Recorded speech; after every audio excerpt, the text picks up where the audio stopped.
APNET came to me several years ago and introduced himself as an African professional network. And at that time, I was engaged in talking to some other professional networks around the country. I cannot remember exactly how long ago. Because I was engaged with some other African Cameroonian, they call it CPS, Cameroon Professional Society, and another group from, I think, Senegal. When they approached me here, I'm like, okay, good. We have one right here at home. And I was at the moment when I believe um, we were trying to get the African professionals in this country recognized and to come together to start to put our heads on how to enrich ourselves here, empower ourselves here. Most of the time, we always think about helping somewhere else, but we got to help ourselves here. And the best way to do that was to bring together the professionals so that we can start being organized and being able to create a forum. So I was quite excited when I heard about APNET. I thought it was a good cause, and the expectations are to bring African professionals together and start to create some common objectives. First of all, to get us integrated in this society where we are so that we can empower ourselves, empower our children. Most of us are not going back home. We're right here. And so we need to be part of the whole structure here. And I think that's exactly what it's doing. As based on everything I'm seeing so far, APNET is infiltrating the right from the governor's offices to the city halls and so forth. And that's exactly what I expect of APNET. APNET really represents African professionals. And we represent a powerhouse in this city and around the country. You go to Procter and Gamble, you go to Kroger, you go anywhere, we are there. You go to almost every corner, from entrepreneurship to whatever, to institutions, hospitals. Africans are there making an impact. And we typically very quiet people that we just go to our little holes and do what we do best and come back home. And I think APNET's duty right now is really to bring us out, to put us in all this. Hey, look, Cincinnati is working towards becoming a more diverse city. Cincinnati corporations are seeking young professionals to keep them in this city. And I believe that APNET can play a role to show the Africans coming here that this is a hospitable city.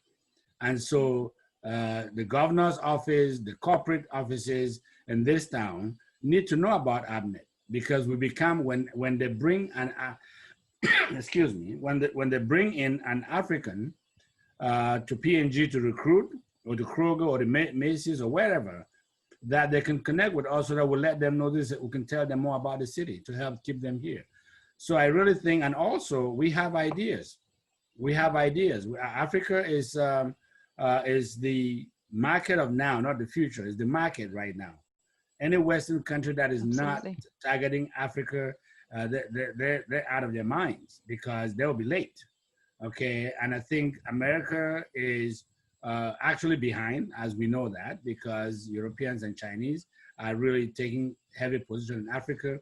Well, APNET has a duty to educate Cincinnati businessmen and women about the opportunities in Africa.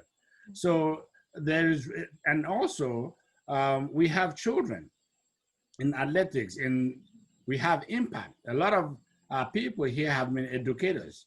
We can make a difference in bringing great ideas to how to make this city a better place. So I think the role of APNET, I cannot emphasize it. It's really, really, really important. And we need to make sure that we're not shy about making our voices heard. So I won't sit here and say there's any particular thing to focus on. Our overall focus should be, we want our presence known and we want our impact known in this city. We want to be in the boardroom. We want to be in the school boards. We want to be in city council. We want to be in different areas. I'm on the Cincinnati Chamber Board, and I constantly talk about Africa and the international community, the power that we have, and to make sure that the chamber knows the power that we bring, how much talent is in our community right here, not just about refugees, but professionals that they're looking, talent that is coming in and need help and so forth. So if you have more people like that in different rooms, then that message will be going out clearer and clearer. And when I talk about the talent that exists here in Cincinnati from Africa, usually, and in the Cincinnati Chamber Board, excuse me, there are many corporations, and some of them are impressed and amazed to hear about the talent that we have in this city. So I think APNET needs to put a structure in place that is covering every aspect, brainstorm to see what are the different organs that we need to create and make sure that our voices are being known. For example, Compass Cincinnati, are we a part of that? You know, Compass is supposed to be working with immigrants to do things. You know, how are we connected with the Cincinnati Chamber? How are we connected with the Ohio Chamber of Commerce or Dayton Chamber of Commerce? What is it that we should be doing, right? So again, I cannot emphasize the fact that APNET, to answer your question, I don't think it's a matter of what's most important. It's a matter of how we structure, APNET structures itself to be able to tackle all the different aspects in the area. Absolutely, absolutely. That's a fantastic point.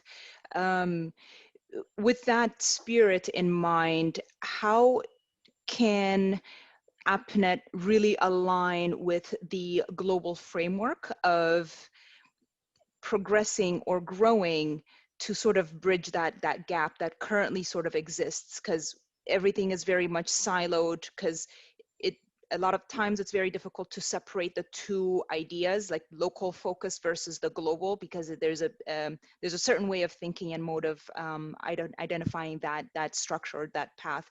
How do you envision, or how do we bridge that gap in the global sense? Yeah,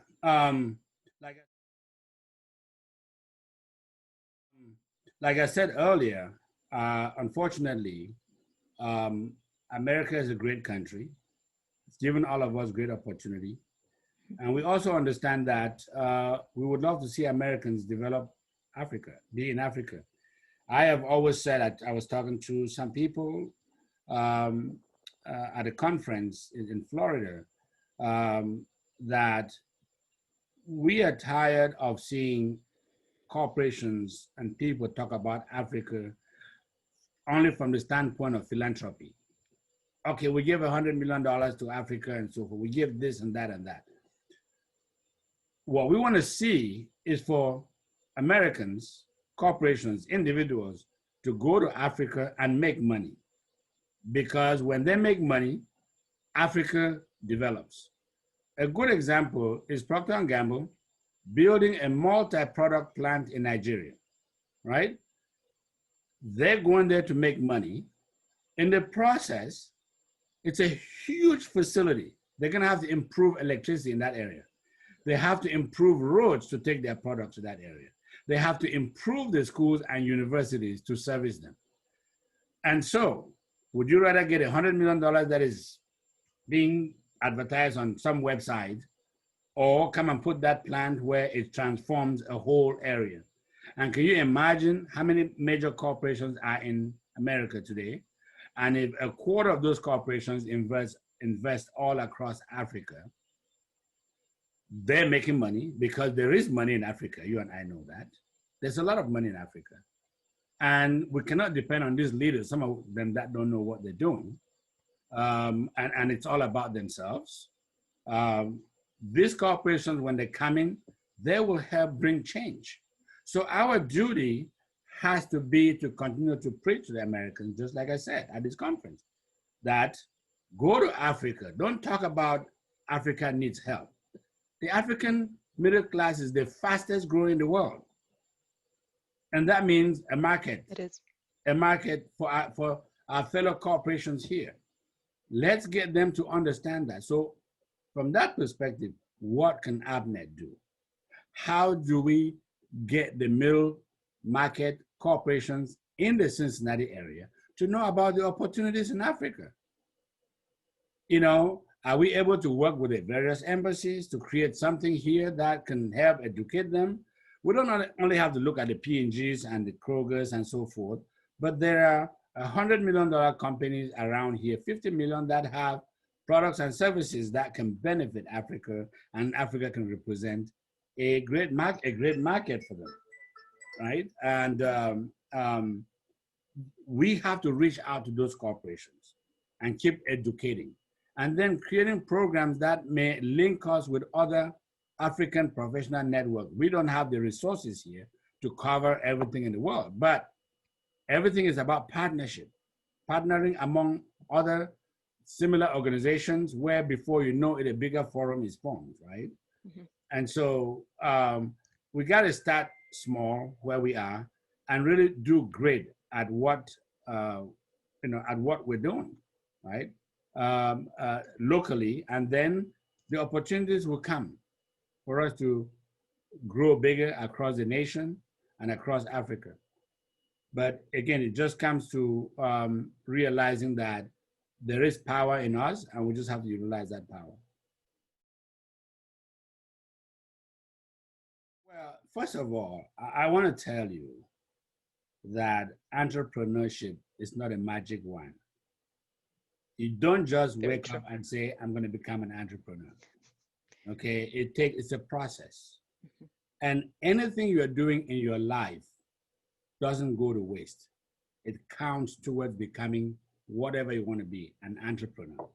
If you are a professional working at Cintas or GE, you're an engineer, you are a supply chain expert, you are an HR person, whatever you are doing there, do it well and keep looking, because the more you do, you gain that your biography gets better, and you are interacting with people that are in that space, and you get a chance to see some weaknesses or opportunities for you in that space, right? And from there, you start to develop ideas. Typically, I tell everyone that business typically comes around business ideas come around your expertise. There are few situations where, it just comes out of nowhere, all right? Those are far and few. So you have to come up with an idea or some type of a business plan. And that business plan can take 1 month, it can take 4 years, it can take 5 years. But each time you are improving, if you believe in it, when the right time comes, when all the things are aligned, do I have the capital? Do I understand the customer base? Do I have the right value proposition? If I take this product or service to market, why would customers come to me? Do I even know where my customers are? Do I even know how to access them? Do I have the scale to service these customers? What is it? So when I started, I'm an accountant by profession, chief financial officer for several years. When I was deciding to go into business, I attempted it like 4 times. And in most cases, you cannot become a full-blown entrepreneur and working. Then you're cheating somebody, right? You're either taking the time of your employer because they're paying you and you're doing something else. You have to be ready to support yourself. That confidence have to come in. And so when I started and I drafted my first business plan, it was 3 pages. And I tried to come home and say, well, I think I'm going to quit. I looked at my family and I'm like, okay, how am I going to feed them? All right. I scrapped that and I went back, but I kept working on it. The next time it went to 15 pages and my access to market and to customers was much greater. I had a better understanding of what I was trying to do. For the time that I went back and worked, I never quit my job. And then I came back, it was not enough. The response I was getting was not good. I wasn't confident enough. The third time, my business plan was 150 pages. Okay, and it had all the right elements. At that time, I had advisors that looked at what I'm doing and so forth and all of that. And the confidence in me was there. I could defend why I want to go into business. I could defend, sit in front of a customer. I knew exactly how I was going to acquire my customers. I knew what was going to differentiate me. I knew from a capital standpoint what I could do. You know, how can I was ready to support my family for maybe a year without working, you know, or 2 years, as opposed to the previous times when I could only do it for 3 months, if that much. It's okay. So it's really that my advice is keep your eyes open for opportunity. Don't just jump because it's an opportunity. You have to make the assessment. Value your profession. Do what you're doing well. Keep an eye on the business ideas that you're looking, but don't get distracted from your profession. And while you sit back in the evening, laying out your plans, keep studying and keep pushing and build your confidence. Opportunity is always going to come. COVID presents a lot of different ideas, right? Yes. And some people, because they've been working on this, it was the right time for them to kick in, right? The capital needs are a little bit less. You don't need an office. Working from home is acceptable. But before COVID, if you start a business and your home address comes up, nobody wants to talk to you, right? And so it's a whole different ball game.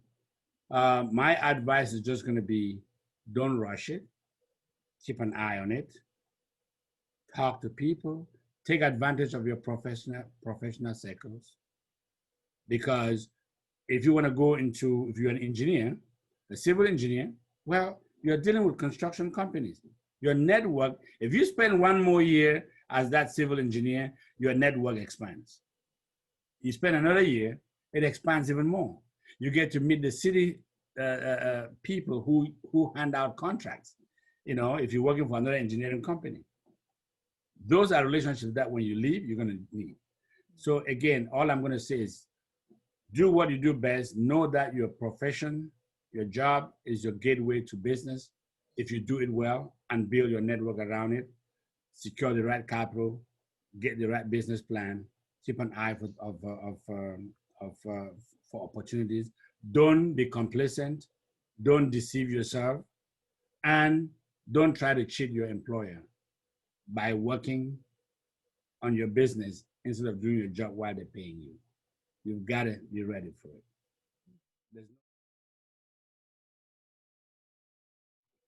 Well, thank you all very much as well to APNET and to you. It's always a great time. I just wish that I could spend more time always with APNET, but you guys know that we are out there struggling, and the challenge is not easy. But we are together, and I'm happy that you guys don't give up on me. But know that in my heart, I have never given up on APNET. I will never do that, and we pray that it will only get better, where my involvement will grow as well. Just time will tell. So just keep up the good work, and I'm only a phone call away. If there's anything that you guys need, that you think I can help, I'm right here. But I will also be pursuing you guys as well.